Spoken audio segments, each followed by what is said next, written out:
Hi friends, welcome back to my channel. ఈరోజు నేను వేసుకోలేని T shirts ఉంటాయి కదండి, వాటిని ఏ విధంగా రీయూజ్ చేసుకోవచ్చు అనేది చూపించబోతున్నాను. మనం ఈ టీ షర్ట్ని ఏం చేయాలంటే ఇలా రివర్స్గా చేసుకోవాలి. చూసారు కదండి, కుట్టే విధానం అనేది ఇలా బయట సైడ్ వచ్చేలా చేసుకున్నట్లయితే సింపుల్గా మనం దీన్ని మంచిగా రీయూజ్ చేసుకోవచ్చు. నేను దీన్ని ఏం చేశానంటే ఈ విధంగా పై బాటమ్ ఉంటుంది కదండి, ఫ్రంట్ పార్ట్ సైడ్ పై బాటంలో మనం ఏదైనా థ్రెడ్ కానీ లేదంటే మనం హెయిర్ పెట్టుకునే హెయిర్ బ్యాండ్ కానీ ఈ విధంగా పెట్టేసుకోవాలి. పెట్టుకున్నట్లయితే పై బాటమ్ క్లోజ్ చేసుకున్నట్లుగా అవుతుంది.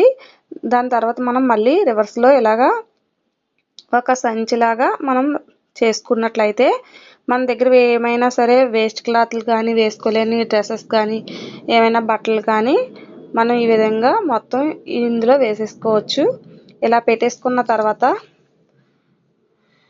చిన్న చిన్న క్లాత్ పీసెస్ కూడా మనం ఈ క్లాత్లో వేసేసుకోవచ్చు. ఇలా వేసుకున్న తర్వాత ఏం చేయాలంటే మనం దీనికి టీ షర్ట్స్కి కిందన ఒక లైన్ కుట్టి ఉంటుంది కదండి, దీనికి మనం చిన్న ఘాట్ పెట్టుకోవాలి.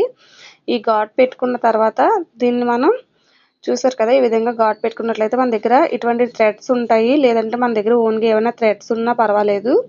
ఆ థ్రెడ్స్ తోటి ఈ విధంగా మొత్తం కూడా రౌండ్గా తీసుకుంటూ వచ్చేయాలి.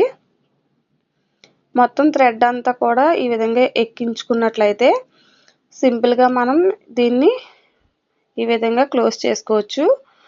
చూసారు కదా, ఈ క్లోజ్ చేసుకున్న థ్రెడ్ని మనం కనిపించకుండా ఇలా లోపలికి పెట్టేసుకోవాలి. ఇలా పెట్టేసుకున్నట్లయితే మనకి ఇది ఒక బీన్ బ్యాగ్ టైప్లో చిన్నపిల్లలకి ఆడుకునే విధంగా లేదంటే వాళ్ళకి వేసే విధంగా యూస్ చేసుకోవచ్చు. లేదంటే ఇలా తిరగేసినట్లయితే మనకి ఒక పిల్లోలా కూడా యూస్ చేసుకోవచ్చు. మనకి సోఫాల మీద కూడా పెట్టుకున్నట్లయితే మనకి పిల్లో కింద యూజ్ అవుతుంది. చిన్నపిల్లలు కూర్చోవడానికి కూడా బీన్ బ్యాగ్ కింద యూజ్ చేసుకోవచ్చు.